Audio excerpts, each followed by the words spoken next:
ਸੋ welcome back guys, ਕੀ ਹਾਲ ਚਾਲ? ਸਭ ਲੋਕ ਸਾਰੇ ਵਧੀਆ ਹੋਣਗੇ। ਮੇਰੀ ਗੁਰਦਾਸ ਮਾਨ ਵਾਲੀ ਵੀਡੀਓ ਥੱਲੇ ਲੋਕਾਂ ਨੇ ਬਹੁਤ ਕੁਝ ਕਿਹਾ, ਬਹੁਤ ਗੱਲਾਂ ਕੀਤੀਆਂ, ਠੀਕ ਆ। ਬਟ ਮੈਨੂੰ ਪੰਜਾਬ ਦਾ ਇੱਕ ਵੀ ਸੂਝਵਾਨ ਇਨਸਾਨ ਦੱਸ ਦਿਓ ਜਿਹਨੇ ਕਿਹਾ ਹੋਵੇ ਕਿ ਹਾਂ ਗੁਰਦਾਸ ਮਾਨ ਦਾ ਗੀਤ ਬਿਲਕੁਲ ਸਹੀ ਹੈ, ਉਹਦੀ ਕੋਈ ਗਲਤੀ ਨਹੀਂ ਸੀ, ਉਹਨੇ ਕੁਝ ਗਲਤ ਨਹੀਂ ਕਿਹਾ। ਇੱਕ ਵੀ ਸੂਝਵਾਨ ਬੰਦਾ, ਸੂਝਵਾਨ ਇਨ ਦਾ ਸੈਂਸ ਕੋਈ ਤੁਹਾਡੇ ਮੇਰੇ ਵਰਗਾ ਨਹੀਂ, ਠੀਕ ਹੈ, ਘਰੇ ਬੈਠਾ ਜਿਹੜਾ ਗੱਲਬਾਤ ਕਰਦਾ ਨਾ। ਜਿਹੜੇ ਬੁਲਾਰੇ ਨੇ ਪੰਜਾਬ ਲਈ, ਜਿਹੜੇ ਪੰਜਾਬ ਲਈ ਆਪਾਂ ਅੱਗੇ ਬਿਠਾ ਰੱਖੇ ਨੇ, ਠੀਕ ਹੈ, ਉਹਨਾਂ 'ਚੋਂ ਇੱਕ ਨੇ ਡਾਕਟਰ ਸੁਖਪ੍ਰੀਤ ਸਿੰਘ ਉਦੋਕੇ। ਜਿਹੜੇ ਇਹਨਾਂ ਨੂੰ ਨਹੀਂ ਜਾਣਦੇ ਪਲੀਜ਼ ਇਹਨਾਂ ਬਾਰੇ ਜਾਣੋ, ਠੀਕ ਆ।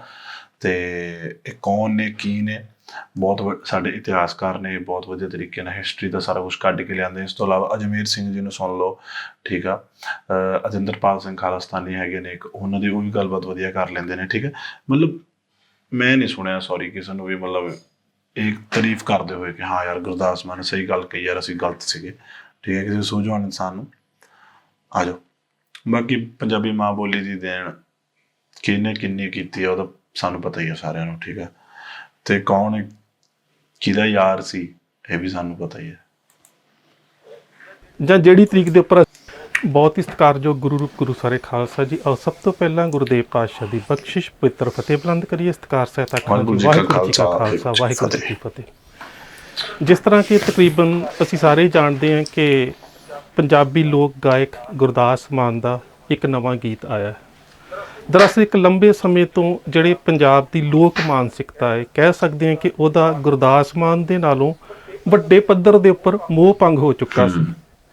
ਜਿਸ ਦਾ ਕਾਰਨ ਸੀ ਕਿ ਕੈਨੇਡਾ ਦੇ ਇੱਕ ਆਪਣੀ ਫੇਰੀ ਦੇ ਦੌਰਾਨ ਉਸ ਨੇ ਇੱਕ ਰੇਡੀਓ ਸ਼ੋਅ ਦੇ ਉੱਪਰ ਉਸ ਰੇਡੀਓ ਹੋਸਟ ਦੇ ਨਾਲ ਗੱਲਬਾਤ ਕਰਦਿਆਂ ਇਹ ਗੱਲ ਕਹੀ ਸੀ ਕਿ ਜਿਹੜੀ ਸਾਡੀ ਮਾਂ ਬੋਲੀ ਹੈ, ਜਾਂ ਕਹਿ ਸਕਦੇ ਹੋ ਕਿ ਸਾਡੀ ਜਿਹੜੀ ਪ੍ਰਮੁੱਖ ਭਾਸ਼ਾ ਹੈ ਉਹ ਹਿੰਦੀ ਹੈ, ਅਤੇ ਪੰਜਾਬੀ ਨੂੰ ਉਸਨੇ ਆਪਣੀ ਕਹਿ ਸਕਦੇ ਹੋ ਕਿ ਇੱਕ ਲੱਛੇਦਾਰ ਜੀ ਭਾਸ਼ਾ ਦੇ ਵਿੱਚ। ਸੋ ਕਿਤੇ ਨਾ ਕਿਤੇ ਜਿਹੜੀ ਪੰਜਾਬ ਦੀ ਜਾਗਰੂਕ ਮਾਨਸਿਕਤਾ ਸੀ ਉਹਦੇ ਵਿੱਚ ਇਸ ਗੱਲ ਨੂੰ ਲੈ ਕੇ ਬੜਾ ਰੋਸ ਵੀ ਸੀ, ਬੜਾ ਰੋਹ ਵੀ ਸੀ, ਅਤੇ ਕਹਿ ਸਕਦੇ ਹਾਂ ਕਿ ਇੱਕ ਪੰਜਾਬੀ ਲੋਕ ਗਾਇਕ ਦੇ ਵੱਲੋਂ ਜਿਸ ਨੇ ਸਾਰੀ ਉਮਰ ਇਸ ਬੋਲੀ ਦਾ ਦਿੱਤਾ ਖਾਧਾ ਹੋਵੇ, ਜਦੋਂ ਉਹਦੇ ਵੱਲੋਂ ਇਸ ਮਾਂ ਬੋਲੀ ਦੇ ਵਾਸਤੇ ਇਸ ਤਰ੍ਹਾਂ ਦਾ ਇੱਕ ਮਤਰੇਈ ਮਾਂ ਵਰਗਾ ਕਹਿ ਸਕਦੇ ਹੋ ਕਿ ਵਤੀਰਾ ਜਿਹੜਾ ਸੀਗਾ ਉਹ ਕੀਤਾ ਗਿਆ, ਕਿ ਜਿਸ ਤਰ੍ਹਾਂ ਅਕਸਰ ਮਤਰੇਈ ਮਾਂ ਦੇ ਨਾਲ ਜਿਸ ਤਰ੍ਹਾਂ ਦਾ ਵਤੀਰਾ ਕੀਤਾ ਜਾਂਦਾ ਹੈ। ਨਾਲੇ ਨਾ ਇੱਕ ਗੱਲ ਹੋਰ, ਇਹ ਬਿਆਨ ਉਦੋਂ ਹੀ ਕਿਉਂ ਆਇਆ ਜਦੋਂ ਥੋੜ੍ਹੇ ਟਾਈਮ ਅੱਗੇ ਪਿੱਛੇ ਅਮਿਤ ਸ਼ਾਹ ਦਾ ਵੀ ਸੇਮ ਬਿਆਨ ਆਇਆ ਸੀਗਾ ਕਿ ਹਿੰਦੀ ਦੇਸ਼ ਦੀ ਨੈਸ਼ਨਲ ਲੈਂਗੁਏਜ ਹੋਣੀ ਚਾਹੀਦੀ ਆ। ਸੋਚੋ। ਤਾਂ ਕਿਤੇ ਨਾ ਕਿਤੇ ਜਿਹੜੀ ਜਾਗਰੂਕ ਸਿੱਖ ਮਾਨਸਿਕਤਾ ਸੀ ਉਹਨਾਂ ਦੇ ਹਿਰਦਿਆਂ ਨੂੰ ਠੇਸ ਜ਼ਰੂਰ ਪਹੁੰਚੀ। ਸੋ ਉਸ ਵੇਲੇ ਵੀ ਜਿਹੜੇ ਜਾਗਰੂਕ ਸਿੱਖ ਸੀ ਉਹਨਾਂ ਨੇ ਕਿਸੇ ਨਾ ਕਿਸੇ ਰੂਪ ਦੇ ਵਿੱਚ ਵਿਰੋਧ ਵੀ ਜਤਾਇਆ। ਪਰ ਹੁਣ ਜਿਹੜੀ ਇਸ ਦੀ ਨਵੀਂ ਗਾਣੇ ਦੀ ਵੀਡੀਓ ਆਈ ਹੈ, ਜਿਸ ਦੇ ਵਿੱਚ ਕਹਿ ਸਕਦੇ ਹਾਂ ਕਿ ਗਾਇਕੀ ਤਾਂ ਘੱਟ ਹੈ, ਪਰ ਉਸ ਸਾਰੇ ਪ੍ਰਕਰਣ ਦੇ ਵਿੱਚ ਇੱਕ ਤਾਂ ਆਮ ਲੋਕਾਂ ਦੀ ਇਮੋਸ਼ਨਲ ਬਲੈਕਮੇਲਿੰਗ ਦਾ ਯਤਨ ਕੀਤਾ ਗਿਆ, ਦੂਜੀ ਉਹ ਪ੍ਰਵੋਕਿੰਗ ਵੀ ਹੈ ਕਿਤੇ ਨਾ ਕਿਤੇ, ਕਿ ਉਕਸਾਇਆ ਜਾ ਰਿਹਾ ਕਿਤੇ ਨਾ ਕਿਤੇ ਇੱਕ ਖਾਸ ਕਹਿ ਸਕਦੇ ਹੋ ਕਿ ਖਾਸ ਕਰਕੇ ਪੰਜਾਬ ਦੇ ਨਾਲ ਜੁੜੀ ਹੋਈ ਸਿੱਖ ਮਾਨਸਿਕਤਾ ਜਿਹੜੀ ਹੈ ਉਸ ਨੂੰ ਉਕਸਾਇਆ ਜਾ ਰਿਹਾ ਹੈ। ਅਤੇ ਤੀਸਰੀ ਗੱਲ ਹੈ ਕਿ ਜਿੱਥੇ ਆਪਣੇ ਆਪ ਦਾ ਆਪੇ ਹੀ ਸਪਸ਼ਟੀਕਰਨ ਦਿੱਤਾ ਜਾ ਰਿਹਾ ਹੈ ਕਿ ਮੈਨੂੰ ਮੈਂ ਉੱਦਾਂ ਦਾ ਹੈ ਨਾ, ਮਤਲਬ ਕਿ ਕਿਸੇ ਨੇ ਗਾਲ ਕੱਢਣੀ ਪਈ। ਜੇ ਮੈਂ ਉਸਦੇ ਕਾਵਿ ਰੂਪ ਦਾ ਵਾਰਤਕ ਕਰਕੇ ਦੱਸਾਂ ਤੁਹਾਨੂੰ, ਤਾਂ ਇਹ ਬਲਦਾ ਹੈ ਕਿ ਮੈਨੂੰ ਗਾਲ ਕੱਢੀ ਗਈ ਅਤੇ ਮੈਨੂੰ ਉਹਦੇ ਬਦਲੇ ਦੇ ਵਿੱਚ ਜਿਹੜੀ ਗਾਲ ਉਹ ਕੱਢਣੀ ਪਈ, ਜਦੋਂ ਕਿ ਇਹ ਗੱਲ ਬਿਲਕੁਲ ਝੂਠ ਹੈ। ਬਿਲਕੁਲ ਝੂਠ ਹੈ। ਪਹਿਲੀ ਗੱਲ ਤਾਂ ਗੁਰਦਾਸ ਮਾਨ ਨੂੰ ਇਹ ਗੱਲ ਸਮਝਣੀ ਚਾਹੀਦੀ ਸੀ ਕਿ ਜਿਸ ਜਾਗਰੂਕ ਮਾਨਸਿਕਤਾ ਨੇ ਉਸ ਦੀ ਇਸ ਗੱਲ ਦਾ ਵਿਰੋਧ ਕੀਤਾ, ਉਹ ਕਿਤੇ ਨਾ ਕਿਤੇ ਮਾਂ ਬੋਲੀ ਦੇ ਹਮਦਰਦ ਸੀ। ਉਸੇ ਹੀ ਮਾਂ ਬੋਲੀ ਦੇ ਹਮਦਰਦ ਸੀ ਜਿਸ ਮਾਂ ਬੋਲੀ ਦਾ ਦਿੱਤਾ ਗੁਰਦਾਸ ਮਾਨ ਨੇ ਲੰਬਾ ਸਮਾਂ ਖਾਧਾ। ਦੂਸਰੀ ਗੱਲ, ਜਿਸ ਨੌਜਵਾਨ ਪੰਥਕ ਵੀਰ ਦੇ ਬਾਰੇ ਗੁਰਦਾਸ ਮਾਨ ਨੇ ਇਹ ਸ਼ਬਦ ਵਰਤੇ ਸੀ, ਜਿਸ ਨੂੰ ਅਸੀਂ ਕਿਹਾ ਗਿਆ ਸੀ ਕਿ ਸਟੇਜ ਦੇ ਉੱਪਰੋਂ ਇੰਨੇ ਵੱਡੇ ਗਾਇਕ ਨੂੰ ਰੋਹ ਦੇ ਵਿੱਚ ਆ ਕੇ ਇਸ ਤਰ੍ਹਾਂ ਦੀ ਗਾਲ ਨਹੀਂ ਸੀ ਕੱਢਣੀ ਚਾਹੀਦੀ। ਸੋ ਉਸ ਵੀਰ ਬਾਰੇ ਵੀ ਇਸ ਨੂੰ ਪਤਾ ਹੋਣਾ ਜ਼ਰੂਰੀ ਸੀ ਕਿ ਉਸ ਦਾ ਨਾਮ ਚਰਨਜੀਤ ਸਿੰਘ ਸੁੱਜੋਂ ਹੈ, ਅਤੇ ਬੜੇ ਲੰਬੇ ਸਮੇਂ ਦੇ ਨਾਲ ਉਹ ਪੰਥਕ ਵਿਚਾਰਧਾਰਕ ਸੰਘਰਸ਼ ਦੇ ਨਾਲ ਜੁੜਿਆ ਹੋਇਆ ਵੀਰ ਹੈ। ਔਰ ਜਿਨ੍ਹਾਂ ਸਮਿਆਂ ਦੇ ਵਿੱਚ ਪੂਲੇ ਦੇ ਖਿਲਾਫ ਕੋਈ ਖੜਾ ਹੋਣ ਨੂੰ ਤਿਆਰ ਨਹੀਂ ਸੀ, ਅਤੇ ਉਹ ਵੀਰ ਹਰ ਤਰੀਕ ਦੇ ਉੱਪਰ ਨਿਹੰਗ ਸਿੰਘਾਂ ਦੇ ਨਾਲ ਜਾਂ ਜਿਹੜੀ ਤਰੀਕ ਦੇ ਉੱਪਰ ਅਸੀਂ ਵੀ ਕਿਤੇ ਨਾ ਕਿਤੇ ਗਾਹੇ ਬਗਾਏ ਹਾਜ਼ਰੀ ਲਵਾਉਂਦੇ ਸੀ ਉਹ ਜਾਇਆ ਕਰਦਾ ਸੀ। ਦੂਸਰੀ ਕਿੰਨੇ ਪੁਰਾਣੇ ਆ ਤੇ ਜਿਹਨੂੰ ਨਿਹੰਗ ਫੂਲੇ ਬਾਰੇ ਨਹੀਂ ਪਤਾ ਜ਼ਰੂਰ ਸਰਚ ਕਰੋ, ਠੀਕ ਆ। ਆਪਣੀ ਸੋਚ ਦਾ ਦਾਇਰਾ ਵੱਡਾ ਕਰੋ ਕਿ ਫੂਲਾ ਨਿਹੰਗ ਕੌਣ ਸੀ। ਗੱਲ ਉਸ ਵੀਰ ਨੇ ਬਕਾਇਦਾ ਤੌਰ ਦੇ ਚੰਗਾ ਨਹੀਂ ਸੀ, ਮਾੜਾ ਹੀ ਸੀ ਪੰਜਾਬ ਲਈ।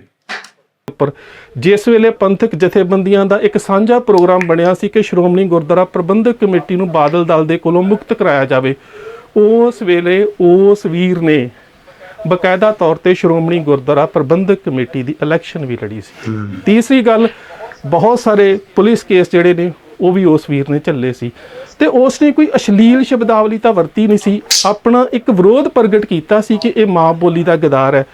ਔਰ ਜਿਸ ਤਰ੍ਹਾਂ ਦੇ ਨਾਲ ਪੇਸ਼ਕਾਰੀ ਕੀਤੀ ਗਈ ਇਸ ਗੀਤ ਦੇ ਵਿੱਚ, ਜਿਸ ਤਰ੍ਹਾਂ ਇਹ ਦੱਸਣ ਦਾ ਯਤਨ ਕੀਤਾ ਗਿਆ ਕਿ ਮੈਨੂੰ ਗਾਲ ਕੱਢੀ ਗਈ, ਤੇ ਮੇਰੇ ਖਿਆਲ ਦੇ ਨਾਲ ਕਿਸੇ ਨੇ ਵੀ ਗਾਲ ਨਹੀਂ ਕੱਢੀ। ਹਾਂ, ਇੰਨਾ ਜ਼ਰੂਰ ਹੈ, ਇਹਦੇ ਵੱਲੋਂ ਅਪਸ਼ਬਦਾਵਲੀ ਵਰਤਣ ਤੋਂ ਬਾਅਦ ਸਿੱਖ ਨੌਜਵਾਨਾਂ ਨੇ ਕਿਤੇ ਨਾ ਕਿਤੇ ਕਹਿ ਸਕਦੇ ਹੋ ਕਿ ਜਿਸ ਤਰ੍ਹਾਂ ਉਕਸਾਇਆ ਗਿਆ ਨੌਜਵਾਨਾਂ ਨੂੰ, ਤੇ ਉਸ ਤੋਂ ਬਾਅਦ ਉਹਨਾਂ ਨੇ ਕਿਤੇ ਨਾ ਕਿਤੇ ਐਵੇਂ ਦੀ ਸ਼ਬਦਾਵਲੀ ਜ਼ਰੂਰ ਵਰਤੀ ਹੈ। ਮਤਲਬ ਇਹ ਹੈ ਕਿ ਜੋ ਗੁਰਦਾਸ ਮਾਨ ਨੇ ਵੀਡੀਓ 'ਚ ਦਿਖਾਇਆ, ਉਹਦੇ 'ਚ ਜਿਹੜਾ ਮੋਨਾ ਮੁੰਡਾ ਹੈੱਡਫੋਨ ਲਾ ਕੇ ਤੁਰ ਰਿਹਾ ਹੁੰਦਾ ਹੈ ਨਾ, ਜਿਹੜੇ ਗੱਲ ਨਹੀਂ ਸੁਣਦਾ ਬਾਬੇ ਦੀ, ਉਹ ਗੁਰਦਾਸ ਮਾਨ ਹੈ ਐਕਚੁਅਲ 'ਚ।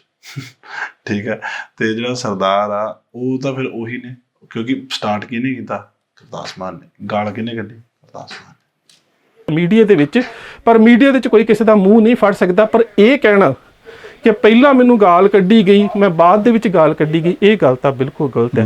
ਔਰ ਇਹ ਜਿਹੜੀ ਸਾਰੀ ਵੀਡੀਓ ਗਾਣੇ ਦੇ ਰੂਪ 'ਚ ਵੀ ਕਹਿ ਸਕਦੇ ਹਾਂ, ਤਾਂ ਇੱਕ ਛੋਟਾ ਜਿਹਾ ਨੂੰ ਕਹਿ ਸਕਦੇ ਹਾਂ ਕਿ ਇੱਕ ਡਾਕੂ ਡਰਾਮਾ ਜਿਹਾ ਬਣਾ ਦਿੱਤਾ ਗਿਆ, ਜਿਹਦੇ ਵਿੱਚ ਆਪਣੇ ਆਪ ਨੂੰ ਸਹੀ ਸਿੱਧ ਕਰਨ ਦੇ ਵਾਸਤੇ ਜਿਸ ਤਰ੍ਹਾਂ ਦਾ ਉਹ ਵੀਡੀਓਗ੍ਰਾਫੀ ਦੇ ਵਿੱਚ ਜਿਸ ਪ੍ਰਕਰਨ ਨੂੰ ਵਰਤਿਆ ਗਿਆ ਹੈ, ਉਸ ਨੂੰ ਤਾਂ ਵੇਖ ਕੇ ਜਿਹੜਾ ਇਹਦੇ ਵਿਰੋਧ ਦੇ ਵਿੱਚ ਨਹੀਂ ਵੀ ਹੈਗਾ, ਕਿਤੇ ਨਾ ਕਿਤੇ ਉਹਦਾ ਮਨ ਜਿਹੜਾ ਉਹ ਵੀ ਕਿਤੇ ਨਾ ਕਿਤੇ ਰੋਹ ਦੇ ਨਾਲ ਭਰ ਜਾਂਦਾ ਹੈ ਕਿ ਇਹ ਕੀ ਕਹਿਣ ਦਾ, ਤੇ ਪੰਜਾਬੀਆਂ ਨੂੰ ਕਿਸ ਤਰ੍ਹਾਂ ਦੇ ਨਾਲ ਮੂਰਖ ਬਣਾਉਣ ਦਾ ਜਿਹੜਾ ਯਤਨ ਕੀਤਾ ਜਾ ਰਿਹਾ।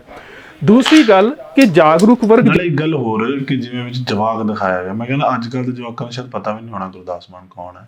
ਉਹ ਵੀ ਇੰਨੇ ਛੋਟੇ ਬੱਚੇ ਨੂੰ, ਠੀਕ, ਉਹ ਭੱਜ ਕੇ ਜਾ ਕੇ ਆਇਆ ਬੰਦ ਕਰ ਰਹੇ ਖਿੜਕੀਆਂ ਨੂੰ। ਜਿਹੜਾ ਸੀਗਾ ਉਹਨੇ ਇਸ ਗੱਲ ਦੀ ਵਿਰੋਧਤਾ ਕਿਉਂ ਕੀਤੀ? ਇਸ ਨੂੰ ਇਹ ਗੱਲ ਸਮਝਣੀ ਬਹੁਤ ਜ਼ਰੂਰੀ ਸੀ।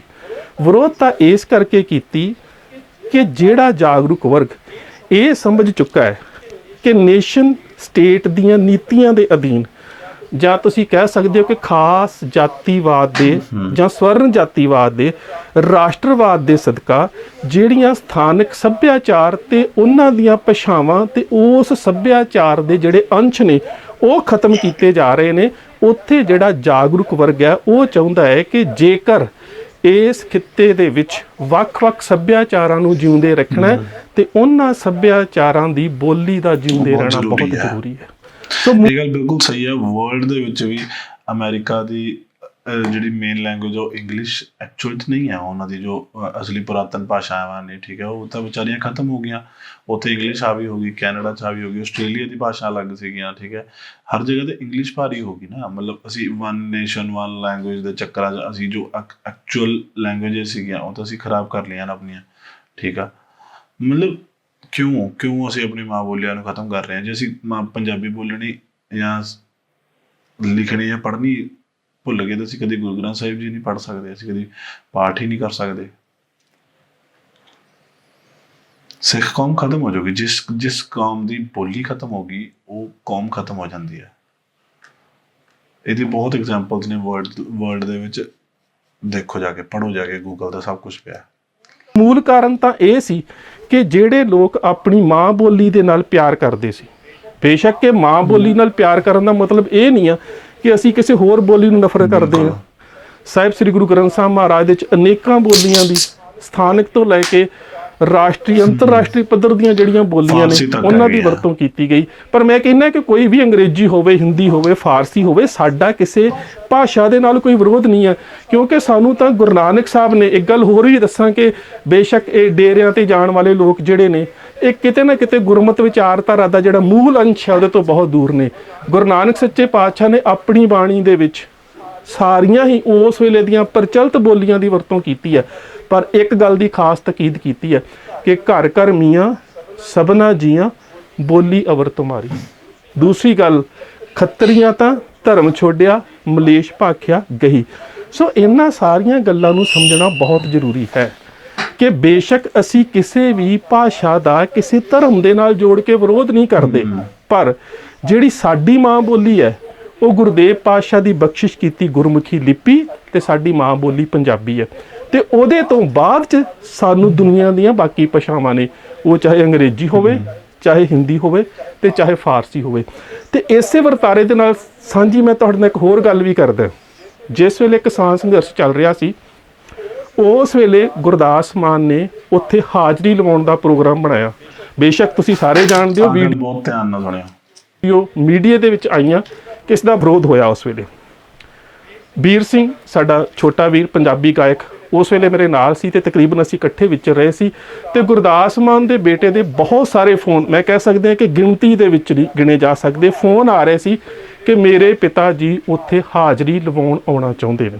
ਤੇ ਵੀਰ ਸਿੰਘ ਨੇ ਮੇਰੇ ਹੁੰਦਿਆਂ ਫੋਨ ਦੇ ਉੱਪਰ ਬੜਾ ਸਪਸ਼ਟ ਜਵਾਬ ਦੇ ਦਿੱਤਾ ਕਿ ਲੋਕਾਂ ਦੇ ਮਨ ਦੇ ਵਿੱਚ ਤੁਹਾਡੇ ਪਿਤਾ ਦੇ ਵੱਲੋਂ ਪੰਜਾਬੀ ਮਾਂ ਬੋਲੀ ਦੇ ਵਾਸਤੇ ਵਰਤੀ ਗਈ ਸ਼ਬਦਾਵਲੀ ਦੇ ਪ੍ਰਤੀ ਬਹੁਤ ਰੋਹ ਹੈ ਤੇ ਉੱਥੇ ਕੁਝ ਵੀ ਹੋ ਗਿਆ ਤੇ ਅਸੀਂ ਜ਼ਿੰਮੇਵਾਰ ਨਹੀਂ ਹੋਵਾਂਗੇ, ਇਸ ਕਰਕੇ ਤੁਸੀਂ ਇੱਥੇ ਨਾ ਆਓ ਤਾਂ ਚੰਗਾ ਹੈ। ਉਸ ਤੋਂ ਬਾਅਦ ਵੀਰ ਸਿੰਘ ਨੇ ਸਲਾਹ ਕੀਤੀ ਕਿ ਜ਼ਿਆਦਾ ਮਜਬੂਰ ਕਰ ਰਹੇ ਨੇ, ਜ਼ਰੂਰ ਆਉਣਾ ਹੈ ਤੇ ਕੀ ਕੀਤਾ ਜਾ ਸਕਦਾ ਹੈ। ਤੇ ਉਸ ਵੇਲੇ ਮੈਂ ਇਹ ਗੱਲ ਕਹੀ ਸੀ ਔਰ ਵੀਰ ਸਿੰਘ ਨੇ ਬਕਾਇਦਾ ਇਹਨਾਂ ਦੇ ਬੇਟੇ ਨੂੰ ਫੋਨ ਤੇ ਵੀ ਇਹ ਗੱਲ ਕਹੀ ਸੀ। ਉਸ ਨੂੰ ਕਿਹਾ ਗਿਆ ਸੀ ਕਿ ਉਹ ਇੱਕ ਵੀਡੀਓ ਬਣਾ ਕੇ ਇਸ ਗੱਲ ਦੀ ਮਾਫੀ ਮੰਗੇ ਕਿ ਜਿਸ ਮਾਂ ਬੋਲੀ ਦਾ ਖੱਟਿਆ ਖਾਧਾ ਹੈ ਤੇ ਜਿਸ ਮਾਂ ਬੋਲੀ ਦੇ ਸਦਕਾ ਅੱਜ ਮੈਨੂੰ ਇਹ ਆਰਥਿਕ ਮੁਕਾਮ ਹਾਸਲ ਹੈ, ਉਹਦੇ ਪ੍ਰਤੀ ਵਰਤੀ ਗਈ ਸ਼ਬਦਾਵਲੀ ਦੀ ਮੈਂ ਮਾਫੀ ਮੰਗਦਾ। ਤੇ ਮੈਂ ਇੰਨੀ ਵੀ ਗਰੰਟੀ ਲਈ ਸੀ ਉਸ ਵੇਲੇ ਕਿ ਜੇਕਰ ਗੁਰਦਾਸ ਮਾਨ ਜਨਤਕ ਤੌਰ ਤੇ ਪੰਜਾਬੀ ਮਾਂ ਬੋਲੀ ਪ੍ਰਤੀ ਵਰਤੇ ਸ਼ਬਦਾਂ ਦੀ ਮਾਫੀ ਮੰਗ ਲੇ ਤਾਂ ਮੈਂ ਚਰਨਜੀਤ ਸਿੰਘ ਸੁੱਜੋ ਸਾਡਾ ਛੋਟਾ ਭਰਾ ਆ, ਮੈਂ ਉਹਨੂੰ ਵੀ ਬੇਨਤੀ ਕਰ ਸਕਦਾ ਕਿ ਮਨੁੱਖ ਦੇ ਕੋਲੋਂ ਗਲਤੀ ਹੋ ਸਕਦੀ ਹੈ ਤੇ ਜੇਕਰ ਹੁਣ ਉਹ ਇਸ ਗੱਲ ਦੀ ਕਹਿ ਸਕਦੇ ਹੋ ਕਿ ਮਾਫੀ ਮੰਗਦੇ ਨੇ ਜਾਂ ਮਾਫੀ ਦੇ ਤਲਬਗਾਰ ਨੇ ਤਾਂ ਸਾਨੂੰ ਮਾਫ ਕਰ ਦੇਣਾ ਚਾਹੀਦਾ।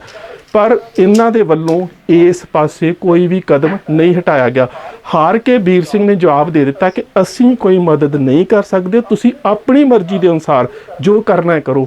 ਸੋ ਉਸ ਤੋਂ ਬਾਅਦ ਗੁਰਦਾਸ ਮਾਨ ਆਇਆ ਵੀ ਤੇ ਜੋ ਫਿਰ ਉੱਥੇ ਵਰਤਾਰਾ ਵਾਪਰਿਆ ਉਹ ਵੀ ਤੁਸੀਂ ਸਾਰੇ ਦੇਖਿਆ। ਫਿਰ ਉੱਥੇ ਸਾਰਿਆਂ ਉੱਥੇ ਤਾਂ ਕੋਈ ਇੱਕ ਧਰਮ ਨਹੀਂ ਬੈਠਾ ਸੀਗਾ, ਸਭ ਨੇ ਮਨਾ ਕਰਿਆ ਨਾ, ਇੱਕ ਧਰਮ ਤਾਂ ਨਹੀਂ ਸੀਗਾ ਉੱਥੇ, ਜਾਣਦੇ ਹੋ।